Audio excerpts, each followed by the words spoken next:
This is the brief on the legal protection of peaceful assembly. Philippine law walks a careful tightrope, balancing a citizen's right to protest with keeping public order, and it lays down some pretty strict rules for both protesters and the police. First, it might totally surprise you that interrupting a peaceful protest is actually a crime. If a public official breaks up a gathering without a solid legal reason, they're looking at actual prison time. But here's the fascinating part. This only applies to government officials. If a random private citizen crashes your rally, it doesn't trigger this specific law, because it's laser-focused purely on preventing government overreach.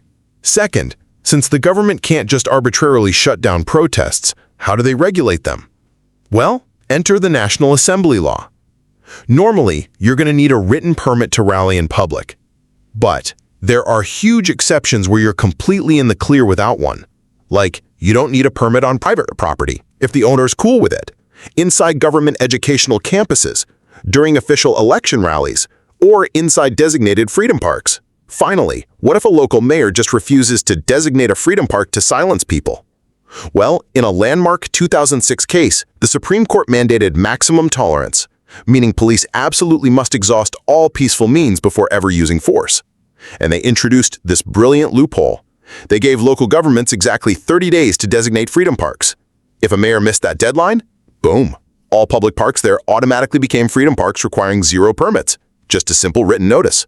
Ultimately, the law defends peaceful assembly by threatening overstepping officials with prison and making sure bureaucratic games can't silence the public's voice. Welcome to the Anatomy of Assembly, a video navigating the legal boundaries of free speech, state regulation, and public order in the Philippines. Public assembly operates through three layers of legal architecture. The Shield, Article 131, penalizes state agents who unlawfully disrupt the right to assemble. The Rulebook, Batas Pambansa BLG 880, manages logistics and permits. The Reality, defined by jurisprudence like Bayan versus Ermita, calibrates the friction between citizen rights and state control. Criminal liability under Article 131 is triggered when a public officer or employee commits a prohibited act in the absence of a legal ground. Prohibited acts include prohibiting, interrupting, or dissolving a peaceful meeting, hindering participation in lawful associations, or obstructing petitions for redress of grievances. Article 131 targets a highly specific offender profile, public officers acting as strangers to the peaceful meeting. Excluded are private individuals, meeting participants, and interrupters of the municipal council. The right to peaceful meeting is not absolute. Lawful police action requires a valid legal ground, such as the non-peaceful character of the meeting, justifying interruption or dissolution. Unlawful suppression, which is an Article 131 violation, is triggered by invalid grounds, such as disagreeing with the speech content.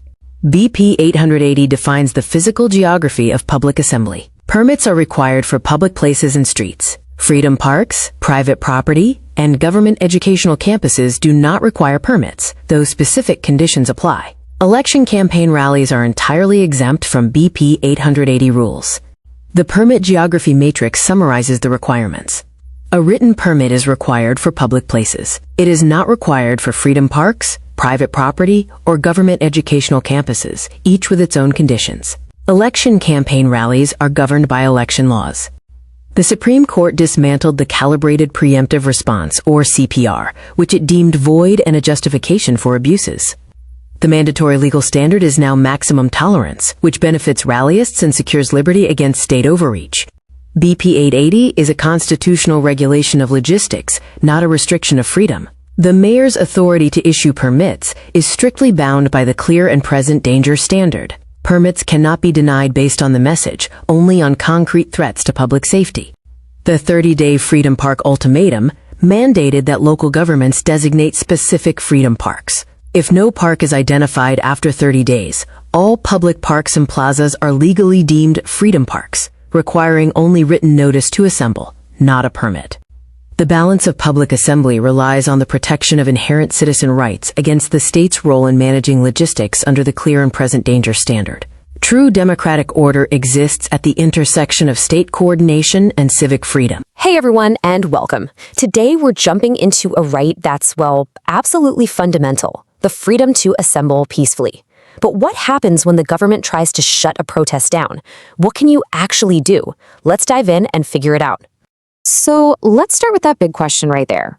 Can the government just stop a protest? You know, the answer isn't a simple yes or no.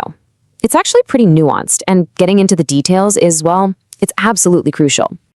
And don't worry, we've got a solid roadmap for this. First, we're going to lay out your basic right to assemble. Then, we'll talk about its limits, because there are limits. After that, we'll unpack the whole permit system, explore a game-changing Supreme Court case, and finally, we'll boil it all down to what it really means for you. All right, part 1, your right to assemble. And listen, this isn't just some nice idea we talk about. It's a right that's actually baked into the law, with some pretty serious consequences for anyone who violates it. It's right here in Article 1311 of the Revised Penal Code. Now, what makes this law so powerful is that it doesn't just say you have a right. No, it goes a step further. It actively penalizes public officials who mess with that right without legal grounds. We're talking a specific penalty called prison correctional. So yeah, this law has some real teeth. So, what kind of actions are we talking about here? What's actually illegal for a public official to do? Well, it breaks down into 3 main things. Number 1, they can't just prohibit or interrupt a peaceful meeting. 2, they can't stop you from joining a legal group. And 3, they can't get in the way of you petitioning the government. Simple as that. And here's a really important detail. The person committing the offense has to be a public official or employee. This law is specifically designed to hold people in power accountable and stop them from using their position to shut down dissent. A private citizen can't violate this particular law. Okay, let's move on to part 2, because this is where things get a little more complicated. Now that we know this right exists and it's protected, here's the twist. It is not absolute. There are some important limits. So here's the line in the sand. The right is to assemble peacefully. That's the key word.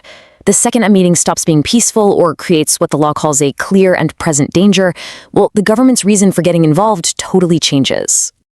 See, remember that phrase from Article 131, without legal ground? This is the other side of that coin. An assembly that's not peaceful, well, that is a legal ground for authorities to step in. They can prohibit it, interrupt it, or dissolve it. The key thing to remember, though, is that the assembly itself has to be the one to cross that line first. Okay, Section 3. This is where we get into the nitty-gritty, the day-to-day stuff. How does all this actually work in the real world? The answer is in a law called Batis Pompanza 880, also known as the Public Assembly Act of 1985. So this whole permit system, how does it really work? Well, the general rule is pretty simple. If you want to gather in a public place, like a street or a plaza, you're going to need a permit. But, and this is a big but, the exceptions are where it gets interesting. You do not need a permit in a designated freedom park or on private property, as long as you have the owner's permission. Same goes for a government school campus, although you do have to play by the school's rules. And it's also worth pointing out that election rallies are a whole different beast. They're not covered by this act. And now for the main event. Part 4. Because all of these laws and rules, they were put to the ultimate test in a huge case that went all the way to the Supreme Court. And let me tell you, this decision changed everything. The case was Bayan versus Ermita back in 2006. The whole thing was about a government policy called calibrated preemptive response. A lot of people saw this as just a fancy term for a tool to break up protests whenever they wanted. So the court had to decide, was this policy and the permit law itself an unconstitutional clampdown on freedom? And the Supreme Court's answer was, wow. It was powerful and crystal clear. On that calibrated preemptive response policy, the court said, and I'm quoting directly here, that it has no place in our legal firmament and must be struck down as a darkness that shrouds freedom. I mean, you really can't get much clearer than that. But here's where the court's decision got really smart. While they completely threw out that abusive policy, they actually upheld the permit law, BP 880. They said it wasn't about restricting freedom. It was just a reasonable way to regulate the time, place, and manner of protests to keep things orderly. They basically said the standard for police and officials is maximum tolerance, not just shutting things down before they start. But they didn't stop there. This is where it gets really good. The court went beyond just saying no to a bad policy. They took a huge, proactive step to make sure this right was truly protected for everyone, especially when it came to those freedom parks we talked about. They gave every single city and municipality in the country a deadline, just 30 days. 30 days to follow the law and officially names some public spaces as freedom parks, places where anyone could gather without needing to ask for a permit. And here's the genius part. The court added a little something for any local governments that might drag their feet. They said, if you fail to name a freedom park in those 30 days, then, surprise, all of your public parks and plazas automatically become freedom parks. In those places, you don't need a permit, just a written heads up to the mayor's office. This was an absolute game changer. So after that whole legal journey, let's bring it all home. Final section. What does all of this actually mean for you? Let's quickly recap the most important things to remember. Okay, here's your cheat sheet. First, your right to assemble is protected by law, period, and officials who block it without a good reason can be punished. Second, the general rule of thumb, you need a permit for a public place. Third, and this is so important, know the exceptions: freedom parks, private property, school campuses. Fourth, remember the magic words for officials: maximum tolerance. And finally, every city has to have freedom parks, and if they don't, all their parks become freedom parks by default. So we'll leave you with this to think about. In a world where so much of our activism and our arguments happen online, what's the power of actually showing up in person? What's the unique importance of peacefully gathering together in a public space? What does being there achieve that maybe a million clicks just can't? So what if I told you that a police officer could just watch a guy stand on a public stage, scream all these vicious insults at a local church, and just deeply offend hundreds of people walking by? Okay. And if that officer steps in to, pull the plug on the microphone, the officer is actually the one who goes to jail. Yeah, it sounds crazy, but welcome to the razor's edge of free speech, right? Right. I mean, it is just a phenomenal paradox. It really is. I mean, the law often feels so completely abstract until it's suddenly, standing right in front of you, like wearing a uniform and telling your crowd to disperse. Exactly. And in that exact fraction of a second, if you don't know the legal mechanics, well, that ignorance is a massive vulnerability. Which is, frankly, the entire mission of our deep dive today. Right. We are looking at the actual legal machinery that protects and, well, also heavily regulates peaceful assembly. Yes, we've got a really specific stack of sources to go through. We do. We are decoding Article 131 of the Revised Penal Code. Yeah. And also Batas Pambansa Bilang 880. Which is better known as the Public Assembly Act of 1985. Right. And the goal here is to really arm you with a clear, totally jargon-free understanding of your rights. We want to outline the precise limits of government power and dig into a truly landmark Supreme Court decision that dramatically redefined how police and citizens interact during protests. And, for anyone listening who might think, oh, this is just some academic exercise for lawyers, it's really not. No, not at all. It is so crucial to recognize that whether you're like an active organizer of rallies or just a casual observer who happens to walk past a demonstration while getting coffee. Yeah, or even just a citizen who wants to understand how democracy actually breathes on a daily basis. Exactly. These texts are the actual on-the-ground rules of engagement. I mean, they dictate the daily balance between public order and your fundamental right to just be heard. Okay, so let's unpack this right at the foundation. We're starting with Article 131 of the Revised Penal Code. Right. And this is essentially the state policing its own people, right? It creates a core offense for public officers who step out of line. Yeah, it really does. The text penalizes the prohibition, interruption, and dissolution of peaceful meetings. But what I find really fascinating here is just how surgical the language is. It is incredibly precise. Yeah. It doesn't just casually say, hey, don't mess with the protest. It actually outlines 3 very distinct, punishable acts. Well, that precision is intentional because the suppression of speech, it can happen in stages. Right. It's not always just one big event. Exactly. Yeah. So that first punishable act you mentioned, it encompasses 3 specific verbs: prohibiting, interrupting, or dissolving a peaceful meeting. Okay, so prohibiting, that's like the preemptive strike, right? Yeah.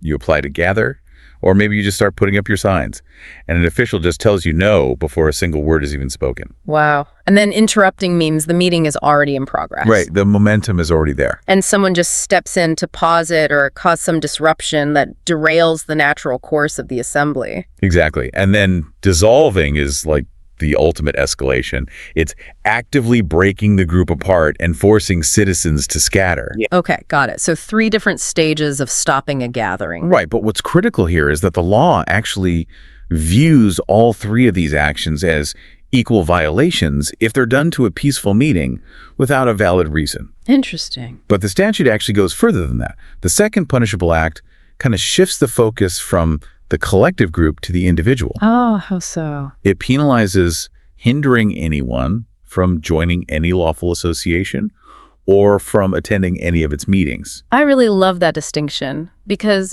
freedom of assembly isn't always just about 1,000 people holding a giant banner in a square. No, sometimes it's much smaller. Right. Sometimes it's just about the pathway of one single person trying to walk through a door. Exactly. So let's say a public officer stands at the entrance of a community hall and physically blocks you, or even just uses severe intimidation to prevent you from walking inside. Like trying to keep you out of a neighborhood association meeting. Yeah.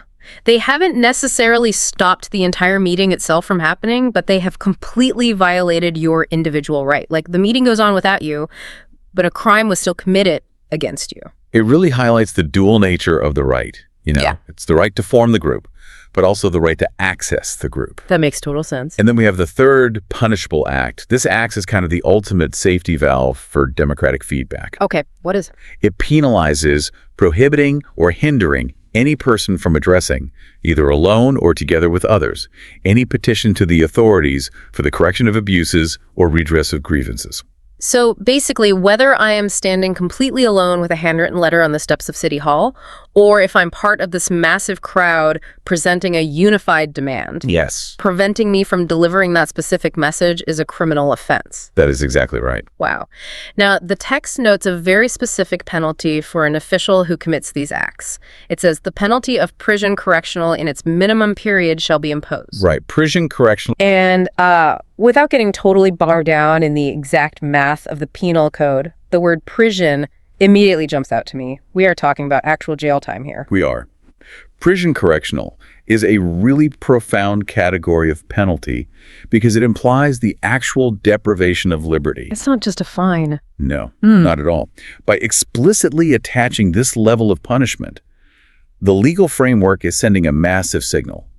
I mean, interfering with peaceful assembly is not categorized as some minor administrative infraction. Right. It's not a slap on the wrist. Exactly. It's not a temporary suspension or a fine. It is categorized as a serious liberty-stripping overstep. Yeah. It really underscores that protecting these rights is an existential priority for the state. Let's ground this with an analogy just to make sure we're totally clear. Think of it kind of like a bouncer at a club. Yeah, bouncer. But the club is a public square and the bouncer is a government employee. Right. So the bouncer's only job is to manage the safety of the environment. But if that bouncer decides to kick you out of the club for absolutely no reason... Or stops you from walking through the front door when you have every legal right to be there. Exactly. The bouncer isn't just fired. The bouncer has committed a literal crime by abusing their position at the door. It's an apt comparison. Okay. But it does force us to ask a pretty difficult question about the scope of the law. Which is? Well, if the law is this strict, if the bouncer literally goes to jail for unplugging the microphone, does this mean that anyone who interrupts a meeting faces prison correctional? Oh, that's a great point. Let's test that out. Say I'm hosting a lawful neighborhood association meeting in a public park. Okay. And my grumpy neighbor, who has zero government authority, just comes over, throws a fit, and unplugs our PA system. Are they facing the wrath of Article 131? Absolutely are not. Really? Really? And this is one of the most vital, rigid boundaries of this law. Article 131 is exceptionally clear. The offender must be a public officer or employee. Wait, so a private individual simply cannot violate this specific article? No, they can't. Wait, so my grumpy neighbor just gets away with ruining the entire meeting? Oh, well, they might face consequences, but under completely different laws. Oh, okay. Like what? They might be charged with, unjust vexation, malicious mischief, or coercion, but they are not guilty of violating Article 131. That is fascinating. And yet, this specific statute is engineered solely as a shield against the state. I mean, it is meant to punish those who wield government authority and weaponize it to suppress the rights of the citizens. So you need a specific law to protect you from the people who actually hold the power to arrest you. Exactly. It's a specialized shield. Here's where it gets really interesting, though. The source text takes this concept of who is the offender even further. It does. It references a specific legal doctrine established in the case of People versus Calera and Contella, which creates something called the stranger clause. Ah, yes, the stranger clause. Right. It says the public officer who disrupts the meeting must be a stranger to the meeting, not an active participant. This is honestly where the law resembles a bit of an undercover spy movie. A spy movie. How so? Let's imagine a scenario to illustrate this. Let's suppose there is a lawful association of government employees holding an internal meeting, Okay. and one of the public officers is a dues-paying member of this association, and they are attending the meeting in their capacity as a member. Okay, so they are inside the room actively participating. Yes. But things get incredibly heated over a vote, let's say. An argument breaks out, and this participating officer just completely loses their temper. Uh-oh. They stand up, flip a table, and essentially dissolve the meeting from the inside out of sheer anger. Well, they are a public officer and they dissolved a peaceful meeting. So that sounds like a clear violation of Article 131. Right? But it isn't. Wait, why not? Because they are a participant in the meeting, not an outside authority figure stepping in to shut it down. Because of that, they do not fall under the penalty of Article 131. Oh, wow. Yeah, they are acting as a disruptive, unruly member, not as an oppressive arm of the state imposing unwarranted authority in that specific moment. The law requires the offender to be an outside public officer, a stranger to the assembly, coming in and weaponizing their official capacity. That is a phenomenal distinction. So basically, the moment they take off the participant hat and put on the state authority hat, that is the moment the law actually kicks in. Exactly. It's all about the capacity in which they are acting. Okay, but let me throw a wrench into this logic with another scenario from the sources. Go for it. What if the meeting being interrupted isn't a citizen protest at all? What if it's an actual government meeting? Oh, okay. Let's say there is a municipal council meeting happening. The mayor and the councilors are debating a budget, and someone, maybe even another public officer, comes in and intentionally interrupts or dissolves that official legislative meeting. Does Article 131 protect the municipal council? What's really fascinating here is that the text explicitly addresses this exact friction point using the case of People versus Lippitt. And what does it say? If someone interrupts or dissolves a meeting of a municipal council, it is absolutely not punishable under Article 131. Okay, I have to push back on that. Why on earth not? I know, it sounds counterintuitive. I mean, the municipal council is having a peaceful meeting. Shouldn't they be protected from interruption just like anyone else? They are protected, but the nature of the meeting radically changes the nature of the crime. How so? A municipal council is a legislative body, right? They are the government operating its machinery. If you interrupt them, you are not violating the fundamental human right of citizen assembly. Okay, what are you violating then? You are committing a crime against a legislative body. The text notes this is actually a violation of a completely different statute. Ah, I see. It's a directional flow of power. Precisely. Article 131 is dedicated exclusively to protecting the citizen's right to assemble, associate, and petition the government. It's all about protecting the governed. Right, not the governors. Exactly. Once you are talking about the governing body itself conducting its official business, you are no longer in the realm of basic human rights. You are in the realm of state operations. So a completely different set of legal armors kicks in. Right, so the state is on a very tight leash here.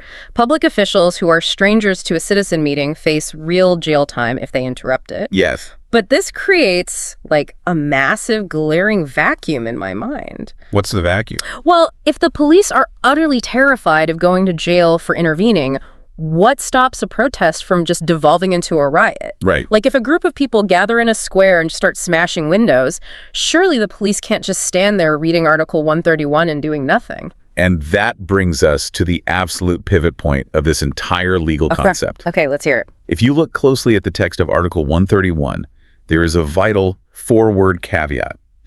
A public officer is penalized if they interrupt a peaceful meeting without legal ground. Without legal ground. Oh, that is the magic phrase, isn't it? It is. It implies that sometimes the state actually does have a perfectly valid reason to pull the plug. The right to peaceful meeting is fundamental, but as the source text explicitly states, the right is not absolute. There are limits. There is a boundary to the peace.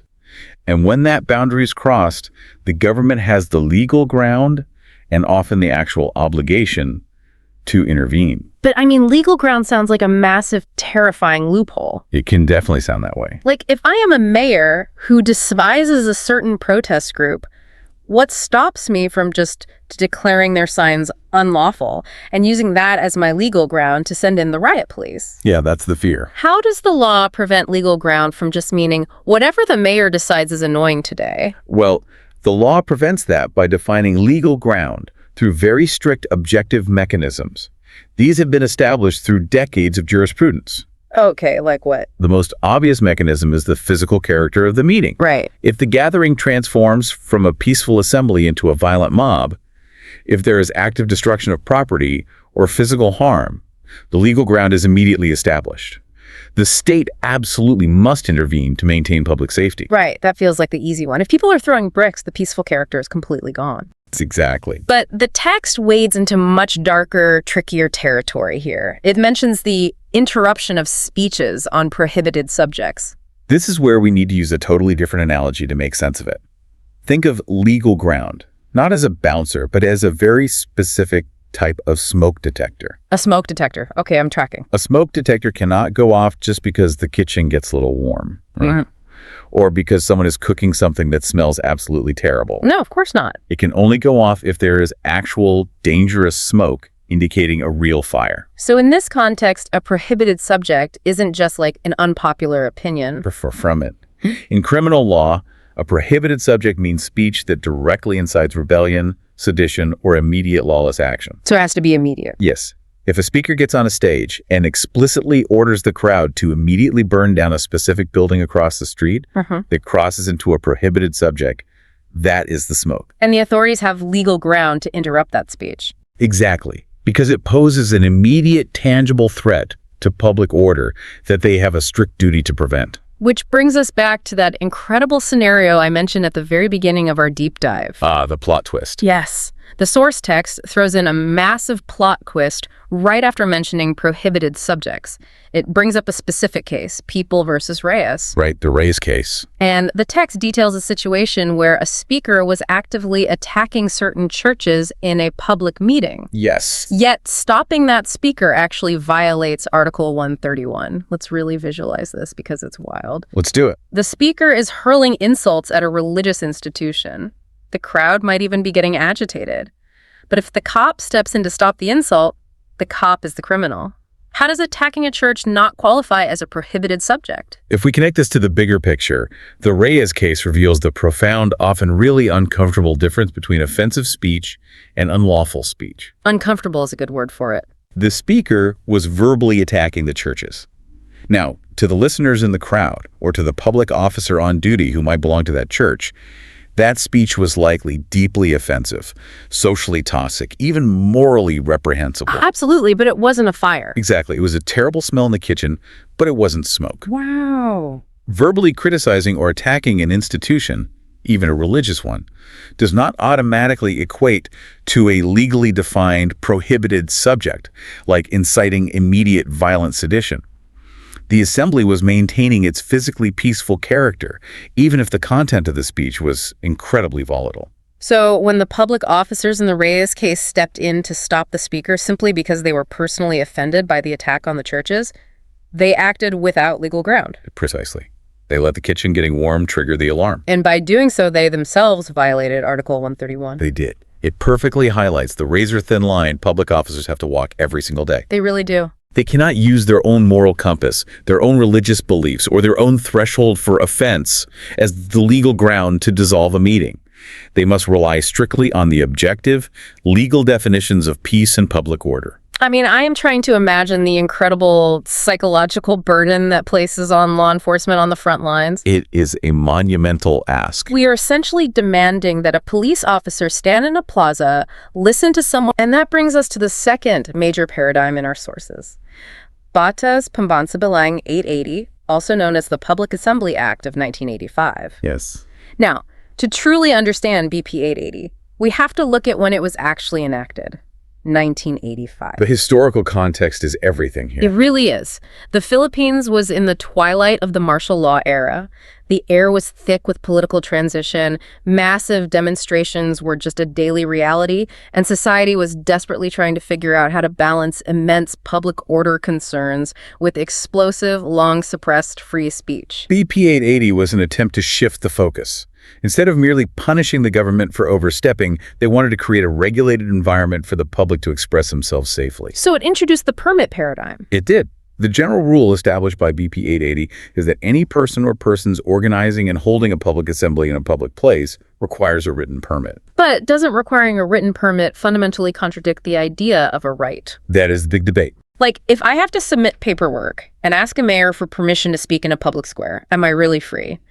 It sounds like the state just found a bureaucratic way to silence people without having to actually arrest them. It is the most valid critique of any permit system, and it is the central tension of BP 880.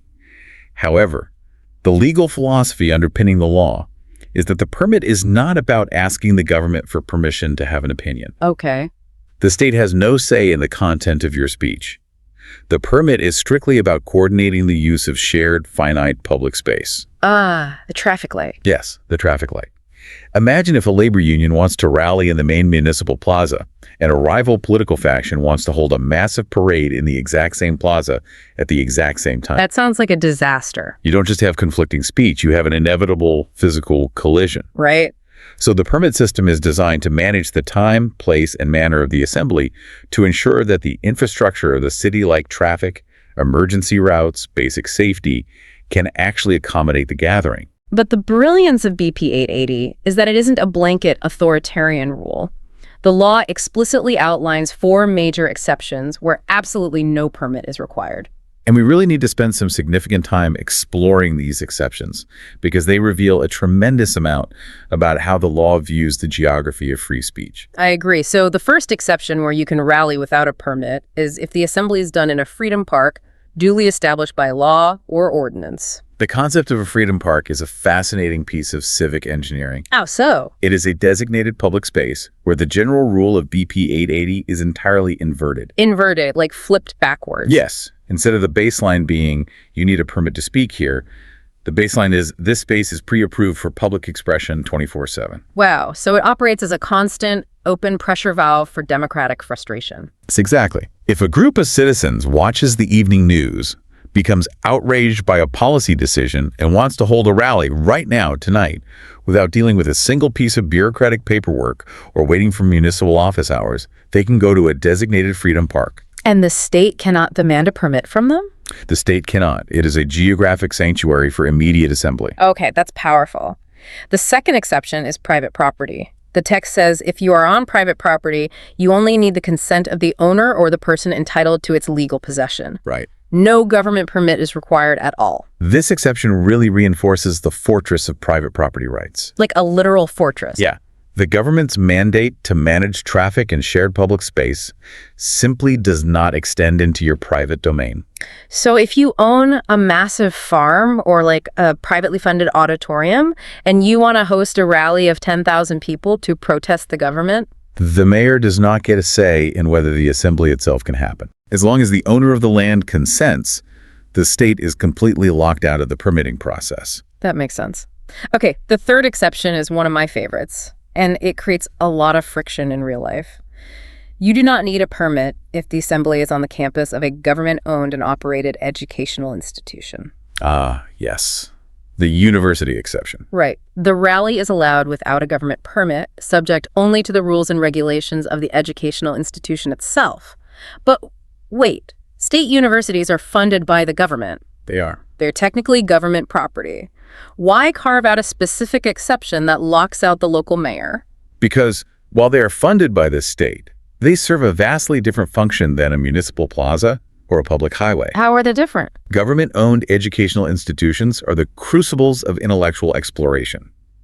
Historically, student discourse, radical debate, and protest have been the engines of societal progress. And local politicians usually hate being protested by college students. Which is exactly why the law steps in. Oh, I see. By exempting campuses from the municipal permit requirement, The law aggressively protects the university environment from the political interference of local mayors or police chiefs who might want to silence student criticism. It builds a wall around them. Yes. The university manages its own space according to its own academic rules. It preserves the campus as an autonomous sanctuary for debate, free from the standard political pressures of the municipality. That is genuinely brilliant. Finally, the fourth exception. Political meetings or rallies held during any election campaign period, as provided for by law, are not covered by BP 880. This one is a purely pragmatic exception born out of absolute necessity. Pragmatic? How? Think about what an election campaign actually is. For a period of several months, the entire nation is engaged in a continuous, overlapping, chaotic public assembly. True. It's basically one giant protest. Exactly. Robust, unhindered debate is the absolute lifeblood of the electoral process. Right. If every single whistle-stop tour, town hall, and street corner campaign speech required a formal BP 880 permit, the entire bureaucratic system of the country would collapse in 3 days. honestly, probably less than 3 days. Not only would it collapse, but incumbent mayors running for re-election could easily weaponize the permit system. Oh, of course. They could simply sit on the paperwork and deny their political opponents the right to gather in public spaces. Yes. Therefore, election rallies are removed from BP 880 entirely and are governed by separate, highly specific election laws to ensure fairness. Okay, so the permit system sounds pretty orderly in theory, especially with these 4 exceptions acting as safety valves. In theory, yes. But let's bring this back to the real world. BP 880 still places a tremendous, concentrated amount of power in the hands of the local mayors who issue those permits. It does. It requires an immense amount of trust. What happens if the government tries to use this exact system, a law meant to manage traffic, to intentionally shut down dissent? It's a very real concern. Like, what if a mayor just looks at a permit application from a protest group they despise and simply says, no, traffic will be too bad today? That exact friction point, the fear of the permit system being weaponized, led to one of the most important legal showdowns in recent history. Okay, let's get into it. The source text brings us to the landmark 2006 Supreme Court case, Bayan et al. Versus Ermita. And before we dive into the mechanics of this case, I want to reiterate our mission to you, the listener. The sources we are analyzing detail some intense political realities from 2006. They do. But our goal here is strictly to decode the legal architecture. We aren't endorsing any political side. We are impartially reporting on the specific legal rulings, the clash of doctrines, and the precise language used by the Supreme Court in the text to resolve a massive conflict over free speech. Absolutely. The Bayan case is fascinating because it was essentially a battle of frontline policing doctrines. Not just paperwork, then. No, it wasn't just about the paperwork. It was about how police formations physically behave when a protest is happening on the streets. Oh. The text highlights 2 specific opposing policies that clashed. On one side, you had a policy being utilized by the authorities called calibrated preemptive response, or CPR. Right. On the other side, you had the long-standing doctrine of maximum tolerance. Let's dissect calibrated preemptive response first. Just the name sounds intimidating. It is very clinical. And the language the Supreme Court used to describe this policy in the source text is incredibly intense. It is not your standard, dry judicial jargon at all. No, it's quite dramatic. The text quotes the court declaring that the CPR policy has no place in our legal firmament. They didn't just disagree with it, they struck it down, calling it a darkness that shrouds freedom. That kind of rhetoric from a Supreme Court is rare, and it tells you exactly how legally dangerous they found the concept of a preemptive response to be in the context of human rights. How did it actually work on the ground? Let's visualize it. Okay, so under CPR, police were essentially encouraged to anticipate violence before it actually happened. Anticipate it, like guessing. Yeah.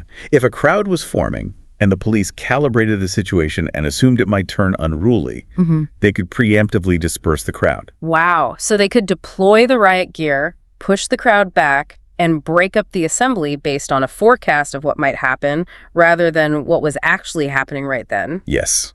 And the court recognized that this gave entirely too much arbitrary power to the police agents on the ground. I mean, obviously. The text states that the policy merely confuses the people and is used by some police agents to justify abuses. You simply cannot preemptively punish citizens for a riot that hasn't occurred yet. But this raises a massive question for me. What's that? If the Supreme Court was so unbelievably harsh on the police policy and so fiercely protective of the protesters, did they just look at BP 880 and throw the whole permit law out? That's the logical leap many people make. Did they say permits are unconstitutional, everybody do what they want, no rules? No, they didn't. And that is where the nuance of the Beyond ruling is so crucial to understand. The Supreme Court explicitly held that BP 880 cannot be condemned as unconstitutional. Wait, seriously? Yes. After calling the preemptive police policy a darkness that shrouds freedom, they upheld the law that forces citizens to ask the mayor for a permit. That feels like a complete contradiction. It definitely feels like one at first glance. But legally, the court drew a strict, impermeable line between the abuse of the law by police on the ground and the structural necessity of the law itself. Oh, okay. Explain that. The court stated that BP 880 does not curtail or unduly restrict freedoms. As we discussed earlier with the traffic light analogy, it merely regulates the use of public places as to the time, place, and manner of assemblies. So it's still just a management tool. Exactly. The law itself is neutral. The abuse of it was the darkness. But how on earth do they prevent the mayors from abusing that management tool? If BP 880 is constitutional, what stops the mayor from just saying, no permit for you, to every single group they don't like? By enforcing a very strict, constitutionally sound standard that the mayor must meet. And what standard is that? The text notes that the delegation of power to the mayors to issue rally permits is valid only because it is bound by the clear and present danger standard. Ah, clear and present danger. Let's bring back our analogies. That's always helpful. It's a famous phrase, but what does it actually mean for a mayor sitting at their mahogany desk, looking at a piece of paper, requesting a permit for a rally? It means the burden of proof is entirely on the state. The mayor cannot deny a permit just because they think a protest will be annoying or loud or politically embarrassing to their administration. Right. They cannot deny it based on a vague fear of traffic congestion. To legally deny the permit, the mayor must have concrete proof that the assembly will create a clear and present danger of a substantive evil that the state has a right to prevent. Like what kind of evil? Like an immediate, unavoidable riot or a severe threat to public safety that cannot be managed by simply rerouting traffic. So going back to our earlier metaphor, the mayor has to prove there is actual smoke, not just a bad smell. Precisely. And what about the physical policing doctrine? If calibrated preemptive response was struck down, what replaced it? The court mandated that authorities return to the doctrine of maximum tolerance. What does maximum tolerance actually look like on the front lines? It is the physical embodiment of restraint. Restraint, okay. Imagine a police line facing a loud, angry protest. Under maximum tolerance, the police line locks their shields and absorbs the pressure. They just take. They take the verbal insults. Yeah. They allow the crowd to vent their frustrations. They do not swing batons or deploy tear gas at the first sign of a shoved shield. That takes a lot of discipline. It does. They must tolerate the inconvenience and the anger of the crowd up to the absolute highest possible limit of public safety. Wow. And the text includes a fantastic observation from the court here. It says that far from being insidious, maximum tolerance is for the benefit of the rallyists, not the government. Okay, so let's summarize where this massive Supreme Court showdown leaves us. The court strikes down preemptive police action. Check. They mandate maximum tolerance on the front lines. Yes. And they tell mayors they can only deny permits if they can prove a clear and present danger. That sounds like an incredible airtight victory for free speech. It was a very significant ruling. But, you know, as I'm turning this over in my head, I see a colossal loophole. Oh. Yeah. Yeah. A lazy or malicious local government could totally exploit this. Let's test the legal architecture then. What's the loophole you see? We established earlier that freedom parks are the ultimate safety valve, right? Right. If you are in a freedom park, you don't need a permit at all. Correct. But BP 880 relies on the local governments, the municipalities and cities, to actually establish those freedom parks through local ordinances. They have to create them, yes. So what if a mayor just refuses? What do you mean by refuses? Like publicly says no? Or what if a mayor just drags their feet, they bury the paperwork in a committee, they spend years surveying the parks, they just perpetually delay and never actually designate a single freedom park in their city? If there are no freedom parks, the safety valve is gone.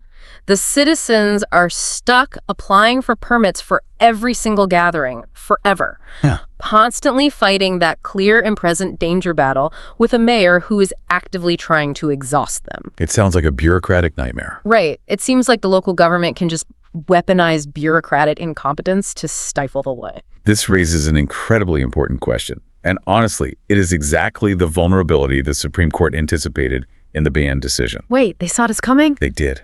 This brings us to the final piece of our source text, and honestly, it is the ultimate legal plot twist. I am ready. The Supreme Court didn't just tell the mayors how to behave. They engineered a brilliant, self-executing fail-safe mechanism to ensure total compliance. I love this part of the text so much.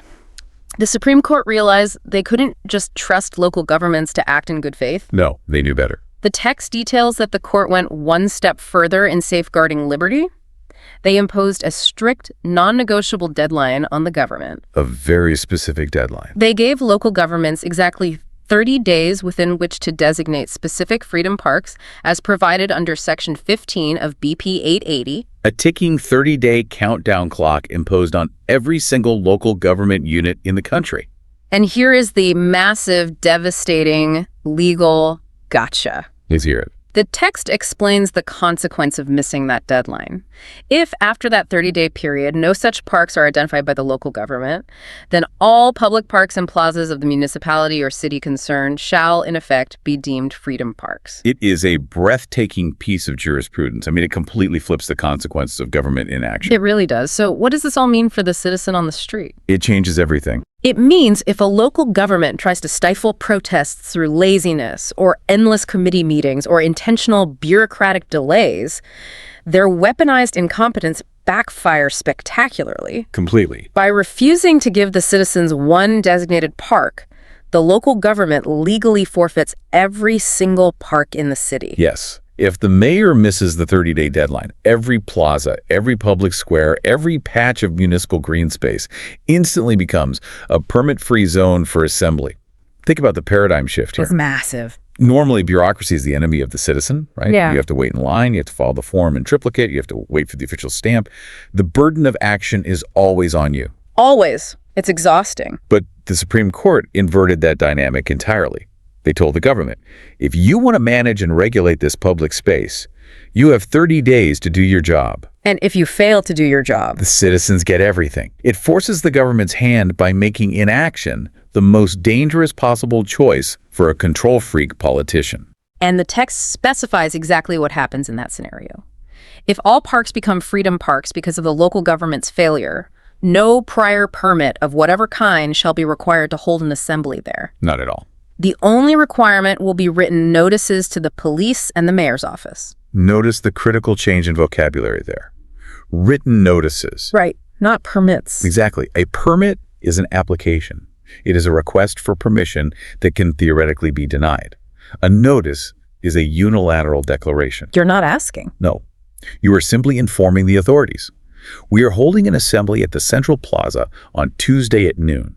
We are telling you this to allow for proper coordination and orderly activities, like you rerouting the traffic. Yeah. You are not asking if you can do it. You are telling them you are doing it. Yeah. And it is entirely legal because they failed to establish a specific freedom park.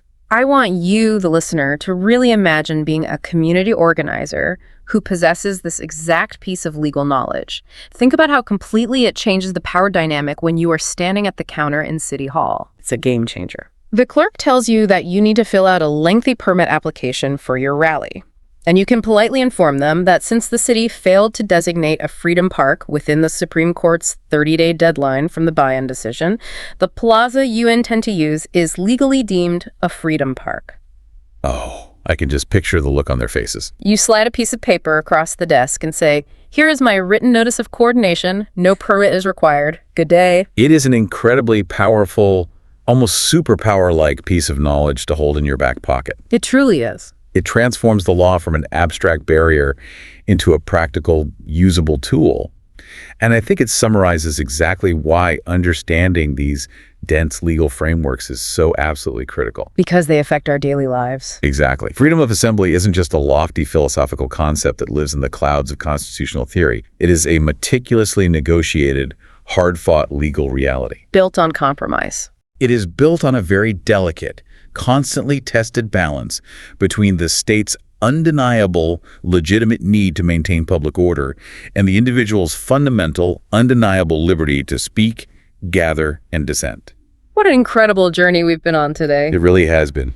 We started by looking at the sharp protective shield of Article 131, learning how the Revised Penal Code specifically targets rogue public officials who dare to interrupt peaceful meetings without legal ground. Threatening them with actual jail time. Yes, ensuring they can't just act like arbitrary bouncers. We moved through the permit regulations of BP 880, understanding why a traffic light system is necessary for shared spaces. But also deeply exploring why the law carves out vital permit-free sanctuaries like private property, university campuses, and election seasons. Exactly. And we ended with the monumental showdown in the 2006 Ban versus Ermita case, where the Supreme Court dismantled the darkness of preemptive police action. They mandated the physical restraint of maximum tolerance. And engineered that masterful 30-day fail-safe to protect public spaces from mayoral sabotage. It is a highly robust system.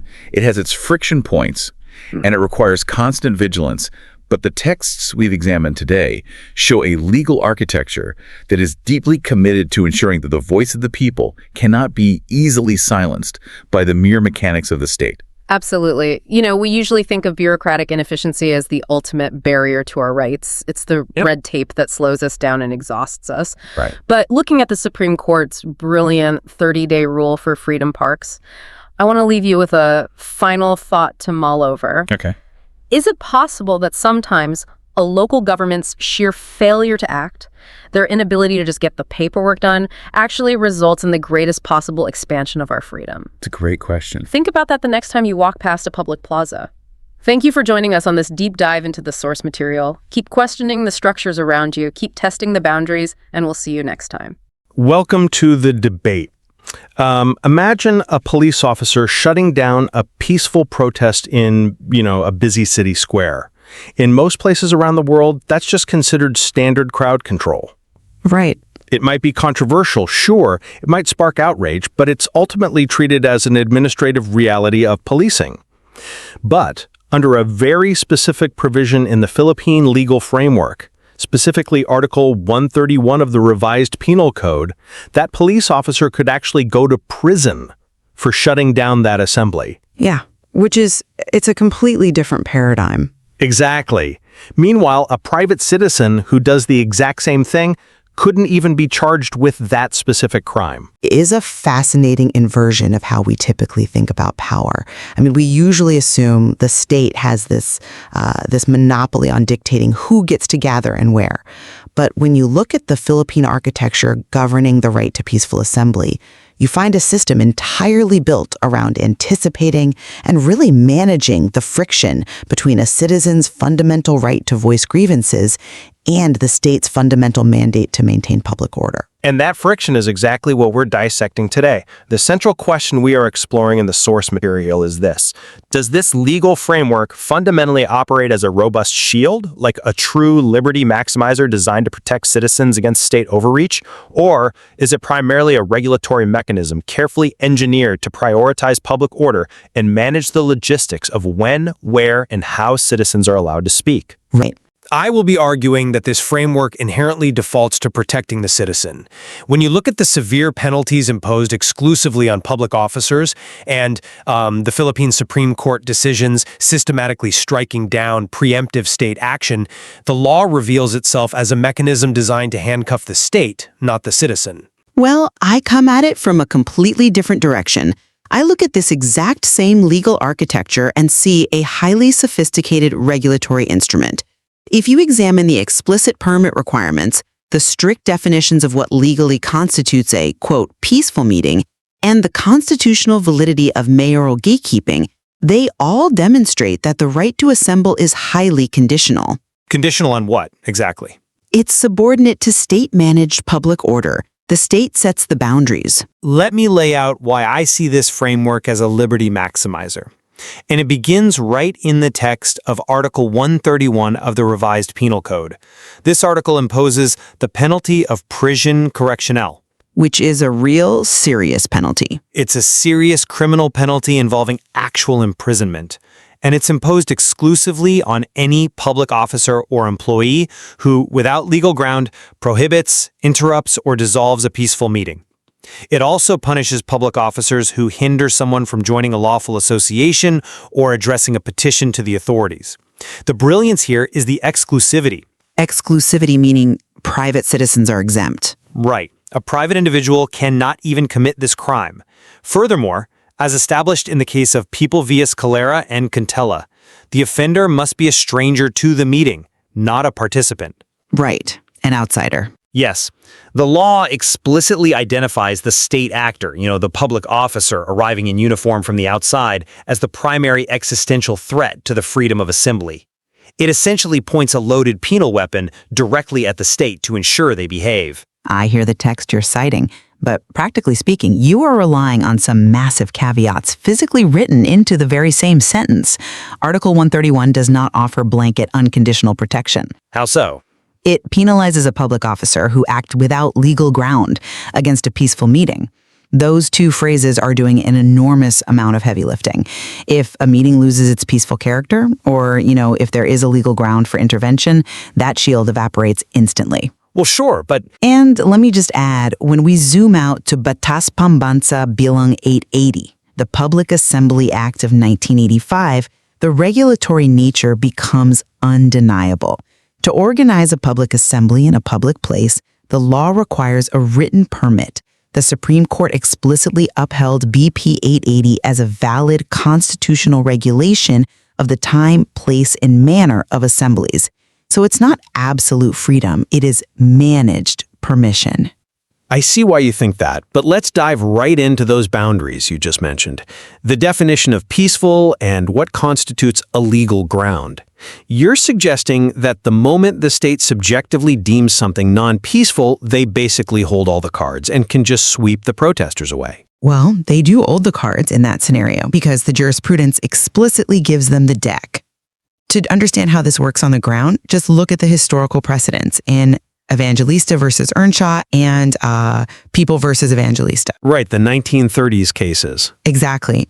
We are just talking about a crowd getting a little bit loud. These cases involved Crisanto Evangelista and communist rallies in the 1930s, where the speeches were actively advocating for the overthrow of the government. The courts established that the non-peaceful, subversive character of a meeting is, in and of itself, a valid legal ground for outright prohibition and dissolution. Yes, but that's a pretty extreme example. Extreme, but foundational. The state doesn't have to wait for the first punch to be thrown or the first window to be smashed. If the assembly crosses the line into sedition or rebellion, Article 131 offers zero protection to the organizers. The state's power to intervene is fully activated. Okay, but... We even see this in People versus Yalung, which demonstrates the state can legally interrupt speeches if they are actively instructing the crowd on prohibited subjects, like inciting immediate violence. So the protection is entirely conditional on the assembly playing by the state's rules of engagement. I'm really not convinced by that line of reasoning because it ignores who actually gets to define what a prohibited subject is in the moment. Think of it like a game where the referee can just move the goalposts mid-play. That's not quite fair. The courts are the ultimate referee. But in the moment, on the street, it's the police.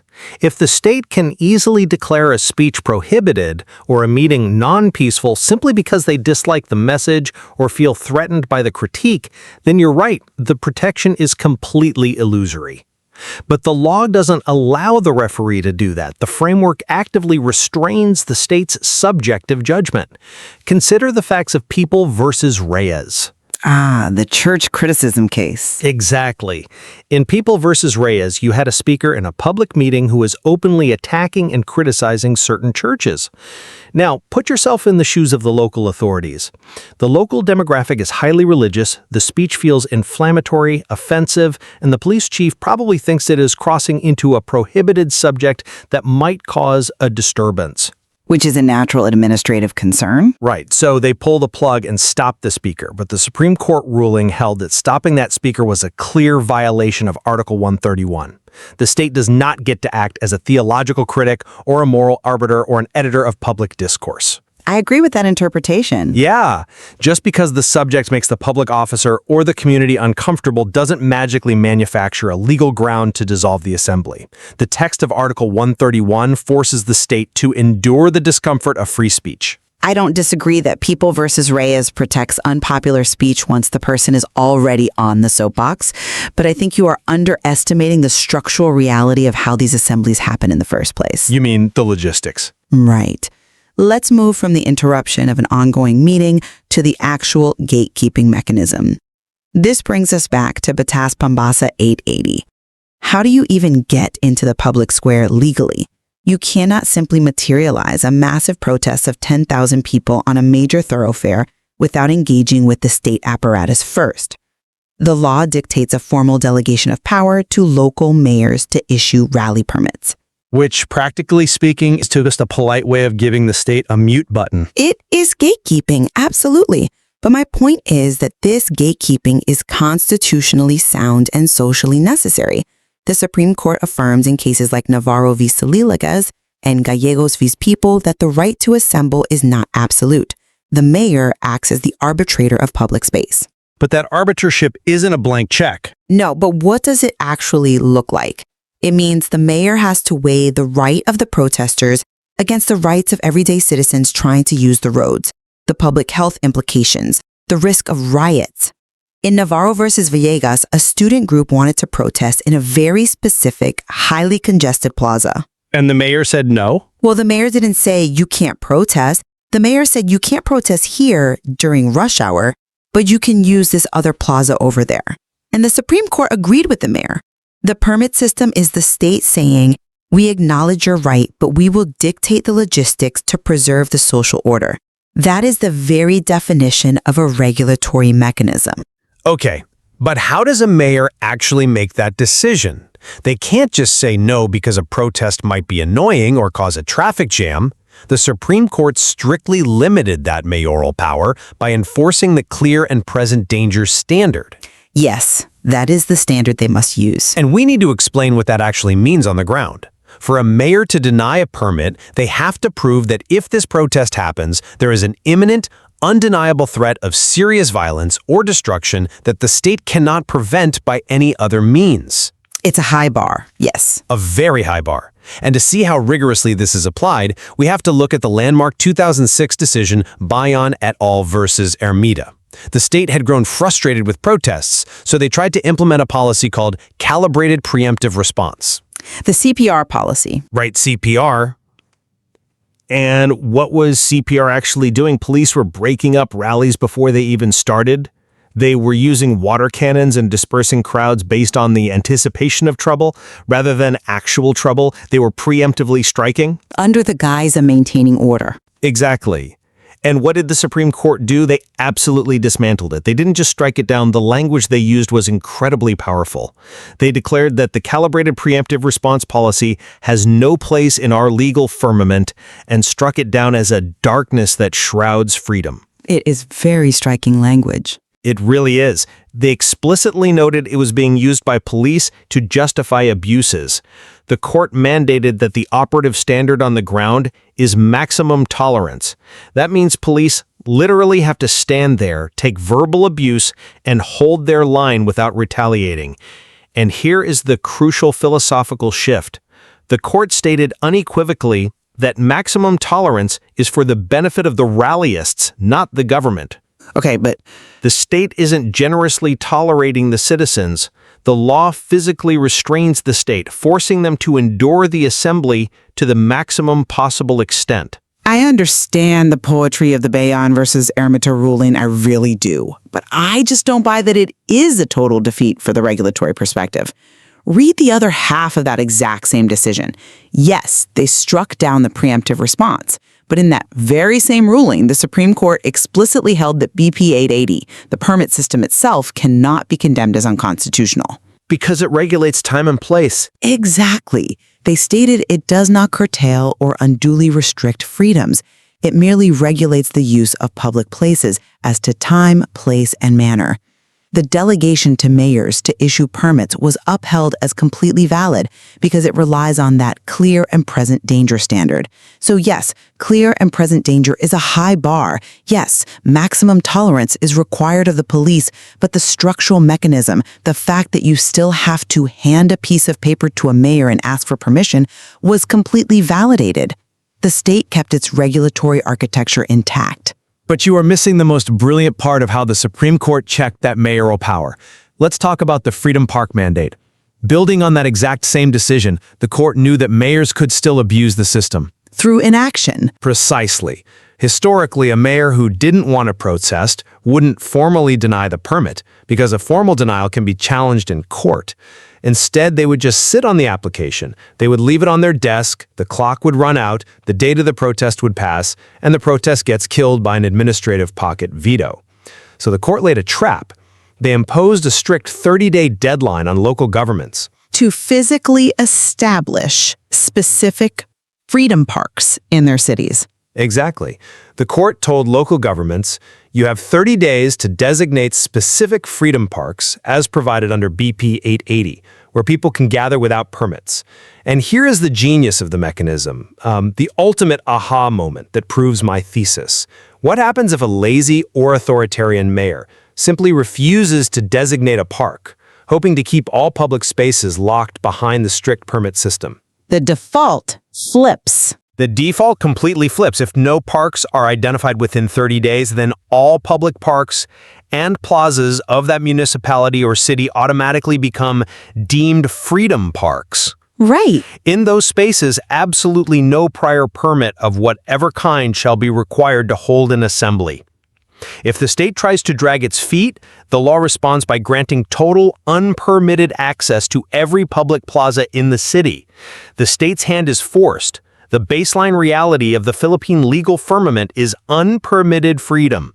The state has to actively work and pass ordinances to regulate it. If they fail, liberty maximizes automatically. I will grant you that the automatic freedom park rule is a brilliant strategic checkmate against administrative stonewalling. It really is.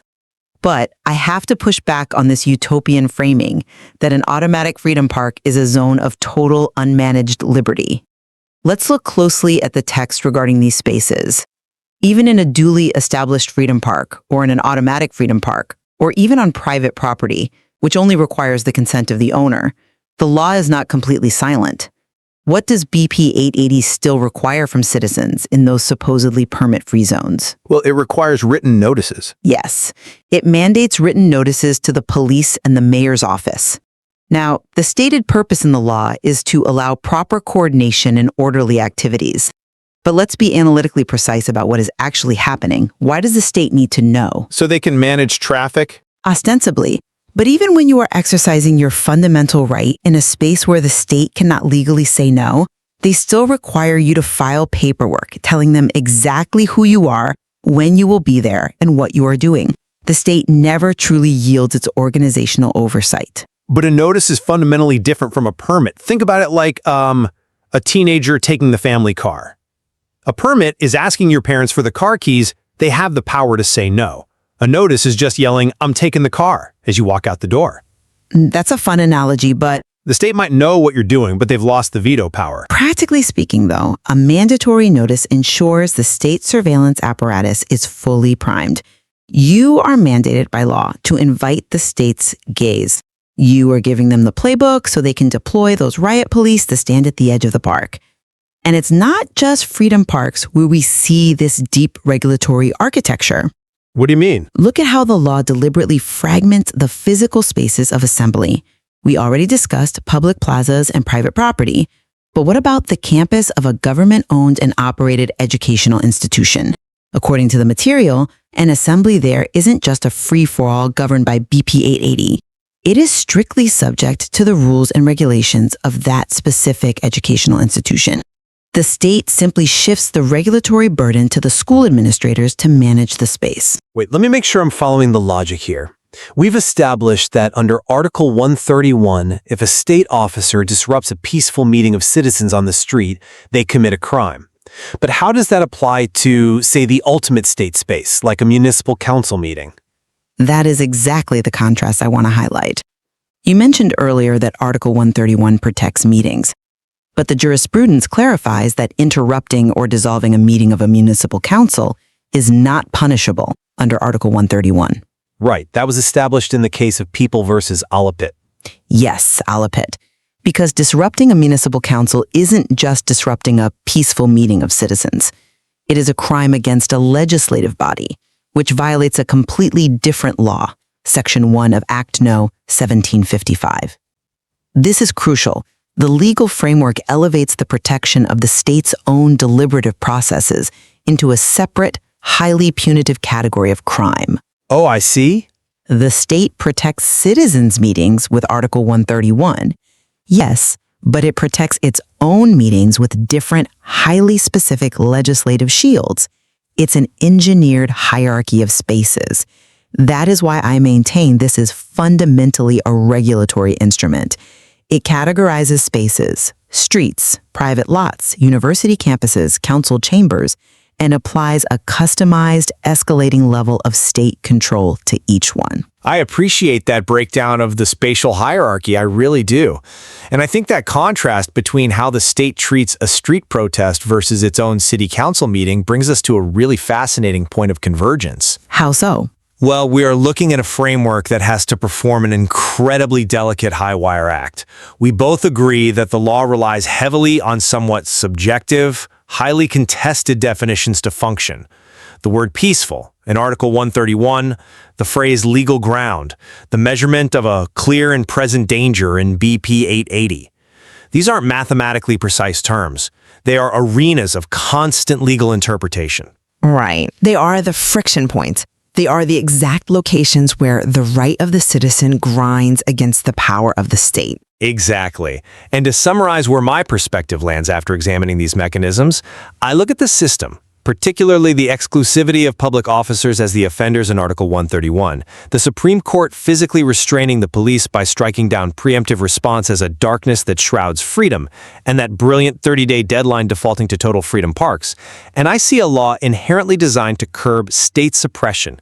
It recognizes the immense, dangerous power imbalance between a protester holding a sign and a police force holding a baton, and it systematically stacks the legal deck to ensure the citizen can speak. And to synthesize my position, I look at those exact same friction points and see a master class in managed public order.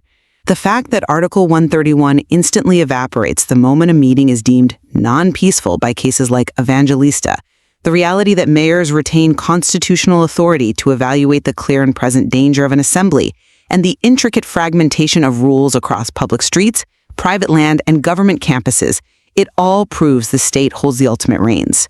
The right to assemble is venerated, absolutely, but it is fundamentally an instrument played on a stage, constructed, categorized, and maintained by the state. And I think the enduring tension, the philosophical question that really gets to the heart of the material, is how we interpret that written notice requirement we debated earlier.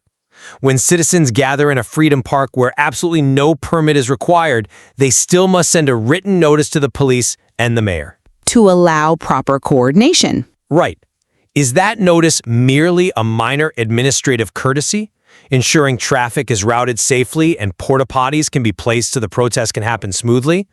Or is it, as you suggested, a subtle, mandatory form of continuing state surveillance? Does the mere act of having to notify the sovereign inherently diminish the liberty of the assembly? It's a profound question, and it highlights why we must approach civil liberties with a great deal of intellectual charity. The framework is not entirely a draconian leash, nor is it a limitless magical shield. It's an ongoing, dynamic negotiation. And honestly, the source material suggests there are even deeper nuances we haven't touched on. For instance, how BP 880 explicitly steps aside during election campaign periods, where political meetings are governed by entirely different election laws. Right. That's a whole other layer. The context of the gathering changes the rules entirely. Which means the law recognizes that not all speech and not all assemblies operate at the same temperature. There is always more to explore in this material, and the balance of power shifts depending on which paragraph or which plaza you are standing on. We leave it to you, the listener, to form your own conclusion regarding where the true power lies in this framework. Absolutely. But as you think about it, bring your mind back to that hypothetical we started with. We know the citizens are in the square. We know the police officer is watching them. But the next time you see a public assembly, ask yourself, who actually drew the boundary lines of that square, and what happens when someone decides to step across them?